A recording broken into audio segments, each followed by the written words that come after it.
చెప్తే వినాలి, మంచి మాట వినాలి, మనసుల మధ్య గోడలు కూలాలి, చెదిరిన బంధం మళ్ళీ కలిస్తే ఇంతంతా పండుగ కావాలి. చెప్తే వినాలి, మంచి మాట వినాలి, మనసుల మధ్య గోడలు కూలాలి.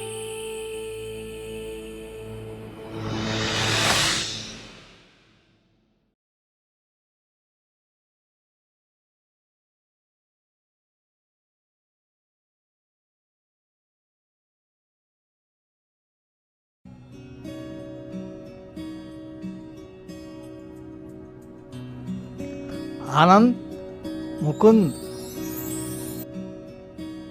ఓసారి ఇలా రండి.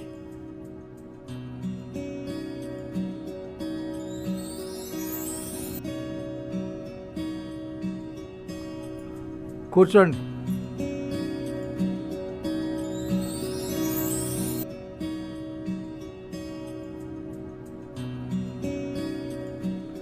మీకు ముఖ్యమైన విషయం చెప్పాలి. ఏ నాన్న చెప్పండి. నాకేమో వయసు అయిపోతుంది, ఇంకా ఎంతకాలం ఉంటానో చెప్పలేను. మీరు అలా అనకండి నాన్న. నీ బతికుండగానే ఆస్తి విషయం మీకు చెబుదామని పిలిచాను. వీలునామా రాశాను, చూడండి.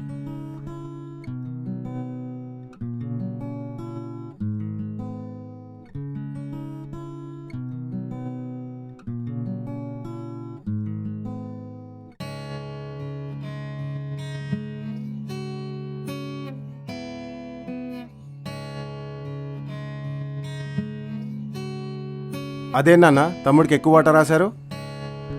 అవునరా, నీకు తెలుసుగా, ముకుంద్ ఆరోగ్యం అంతంత మాత్రమే.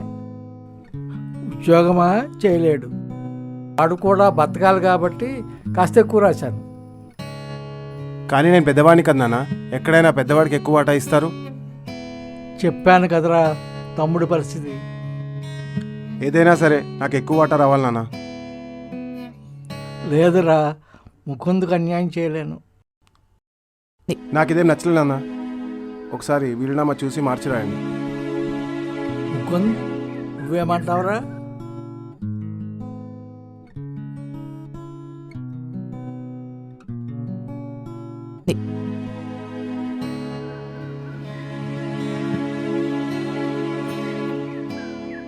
బాబు ఆనంద్, ఏందిరా అంత ఇసుగ్గా వెళ్తున్నావు?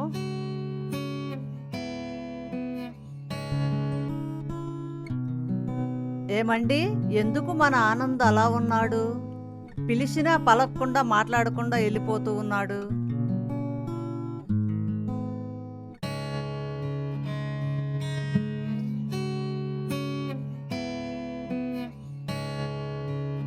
వాడికి కోపం వచ్చిందిలే. ఎందుకలా? ఆస్తి పంపకాలలో నేను వాడికి అన్యాయం చేశానంట. అంటే ఎలా? అది కాదు గిరిజ, ముకుందుకు ఆస్తులు ఎక్కువ, ఆనందం తక్కువ రాశాను, అందుకే వాడికి కోపం వచ్చింది. మరి ఎందుకు అలా రాశారు? ముందు సంగతి నీకు తెలుసు కదా, ఏమీ చేయలేని చేతకాని వాడు. ఆనంద్ తనంతట తను బతకగలడు, అందుకే అలా రాశాను. మీరు మంచి మనసుతోనే ఆలోచించి వాటాలు రాశారండి, కానీ మన పెద్దోడే అర్థం చేసుకోలేకపోయాడు. చూద్దాం, వాడైనా మారుతాడేమో. పోనీ ఆనందకు నేను నచ్చ చెప్పి ఒప్పిస్తానండి. వాడు నా మాటే వింటలేదు, నీ మాట వింటే సంతోషమే. నా ప్రయత్నం నేను చేస్తానులే అండి.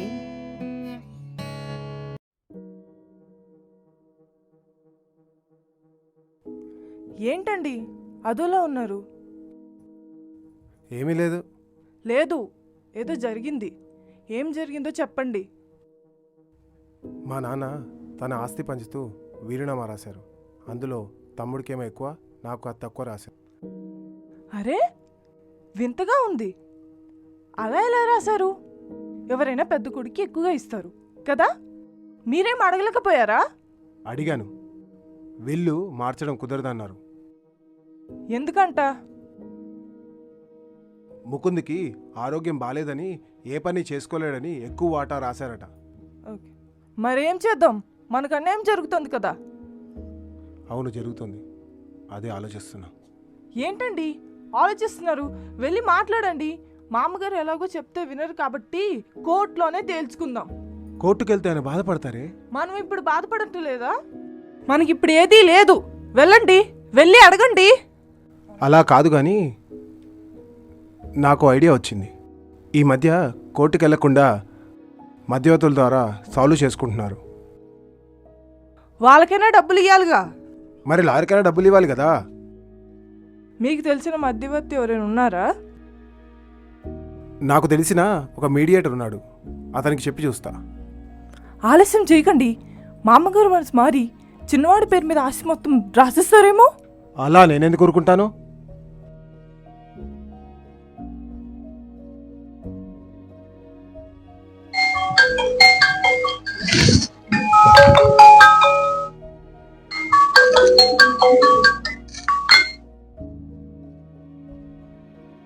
హలో ఆనంద్ గారు, బాగున్నారా? ఏంటి సంగతులు? సూర్య గారు, మీతో కొంచెం పని పడిందండి. చెప్పండి.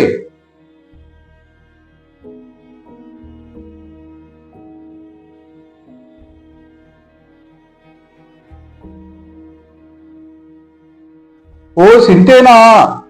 నాకు వదిలేయండి. ఎంత ఖర్చు అవుతుంది?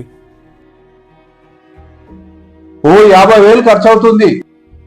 50,000? సరే, నేను కొంచెం అడ్వాన్స్ పంపిస్తాను, కొంచెం పని చేసి పెట్టండి. ఫోన్పే చేస్తాను. అడ్వాన్స్ పంపించాను, పని మొదలు పెట్టండి. సరే, ఎలా మొదలు పెడతారు? మనదంతా బెదిరింపుల రోడ్, మీకు తెలుసుగా. ఓకే.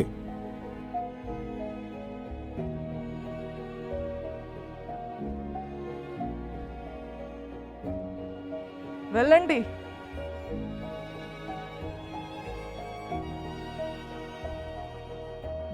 రానన్నా, ఇలా వచ్చి కూర్చో.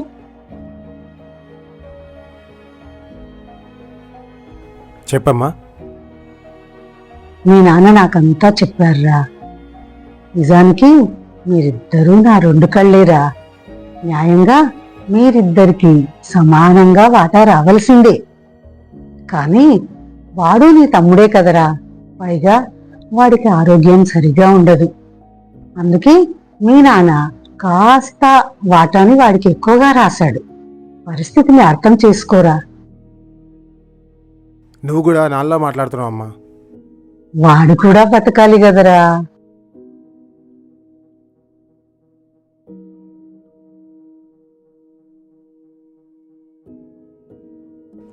ఫస్ట్ ఫోన్ పక్కన పెట్టండి.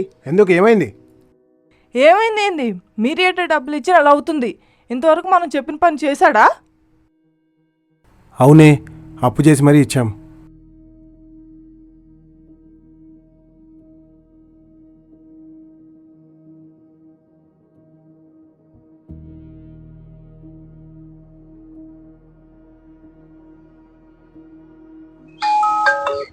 హలో హలో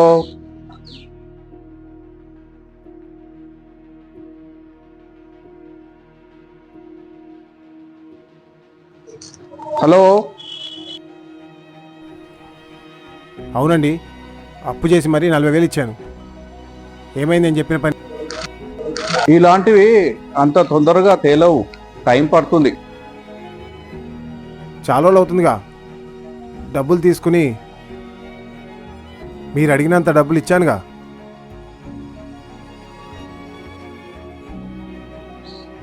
మీ పని గురించి నేను ఒకరికి ఇచ్చాను, వాడు అదిగో ఇదిగో అని కలవటం లేదు. చెప్పండి, ఇప్పుడు నన్ను ఏం చేయమంటారు? అక్కడి నుంచి ఫోన్ రాగానే మీకు తప్పకుండా ఫోన్ చేస్తాను. కొంచెం ఓపిక పట్టండి, అక్కడి నుంచి కాల్ రాగానే మీకు ఫోన్ చేస్తాను.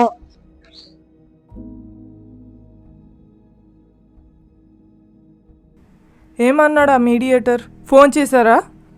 వాడు మన పని చేసి పెట్టిన ఒక డబ్బులు ఇచ్చాడట. వాడు దొరకగానే చెప్తానంటున్నాడు. అసలు వాడిని నమ్మొచ్చా? ఇంతకుముందు ఇలాంటి సెటిల్మెంట్ చేశాడు. నాకెందుకు వాడు మనల్ని మోసం చేస్తున్నట్టు అనిపిస్తుంది. ఏమో. మళ్ళీ ఒకసారి ఫోన్ చేయండి.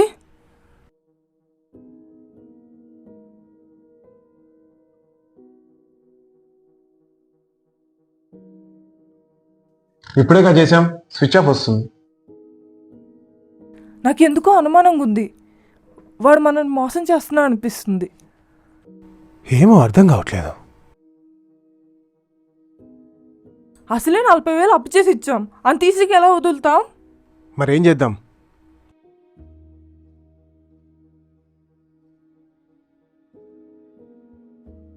నాకు ఐడియా వచ్చింది.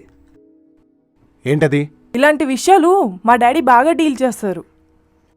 ఈ విషయం మా డాడీకి చెప్తాం. సరే చెప్పు. మరి ఈ విషయం ముందే చెప్పాలిగా, మీడియేటర్ దాకా ఎందుకు? ఇదిగో మాట్లాడు.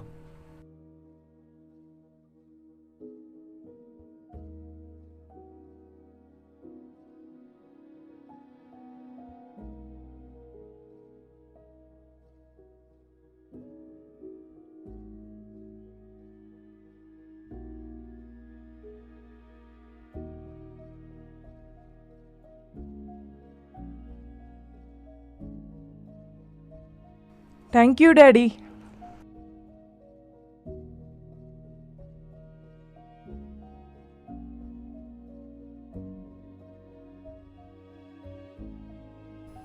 ఎవరో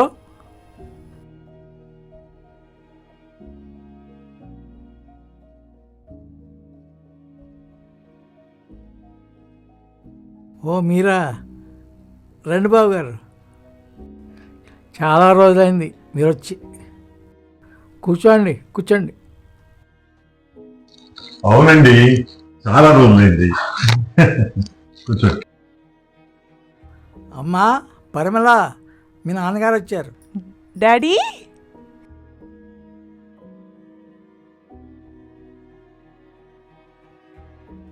మా మంచి డాడీ.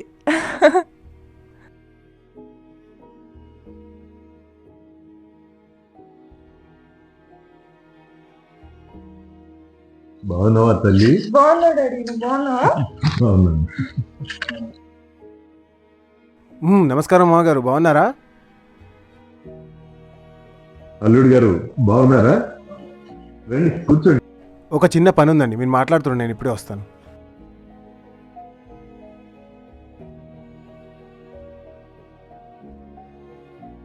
ఉండు డాడీ, కాఫీ తీసుకొస్తాను.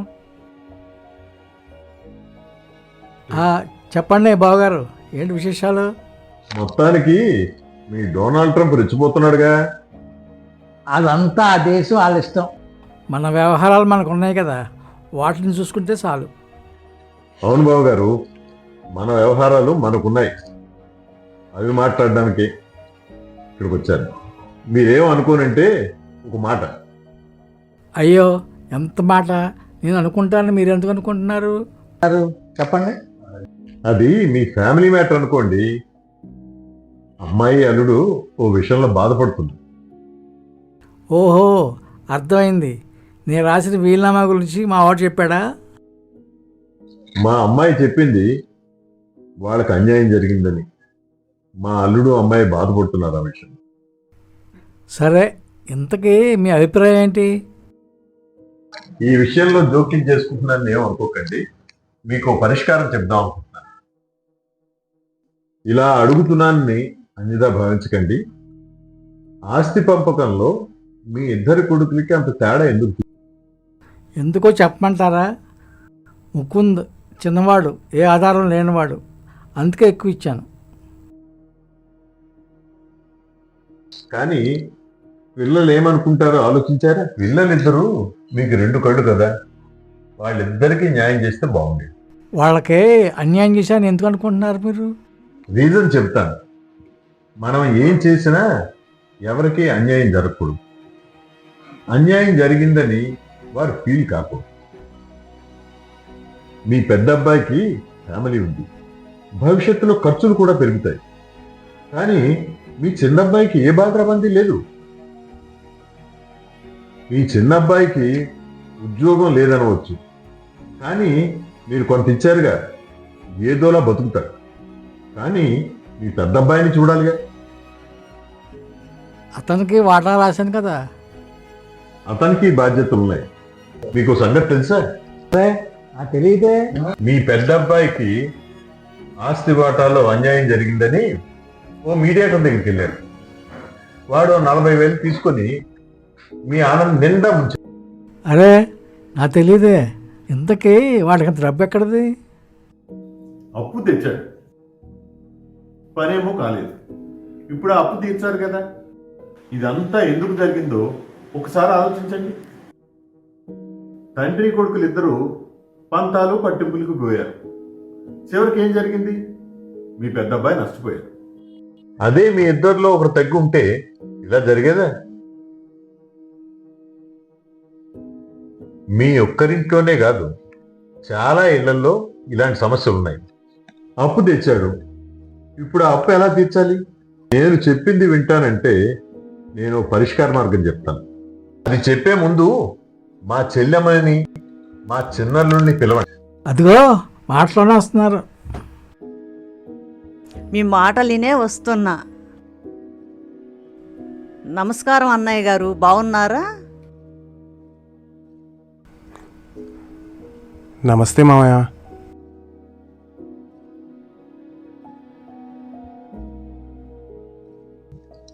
చెబితే వినాలి. మీ ఆస్తిని 3 వాటాలుగా చేయండి. పెద్ద అబ్బాయికి, చిన్న అబ్బాయికి మీకు సమానంగా రాసుకోండి. మీ వాటా వీళ్ళిద్దరిలో ఎవరైతే బాగా చూస్తారో మీ తదనంతరం వాళ్ళకి చెందేలా వీలునామా రాయండి. నిజమే, మీరు చెప్పిన పాయింట్ కరెక్టే. మీలా లాజికల్గా నేను ఆలోచించలేదు. మీరు చెప్పినట్టే చేస్తాను. థ్యాంక్ యూ మామగారు. థ్యాంక్ యూ నాన్న.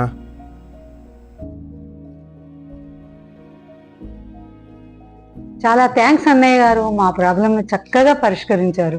ధన్యవాదాలండి. ధన్యవాదాలు. అత్తయ్య గారు, మా డాడీ అంటే ఏమనుకున్నారు? మా డాడీ అంటే జెమ్. ఓ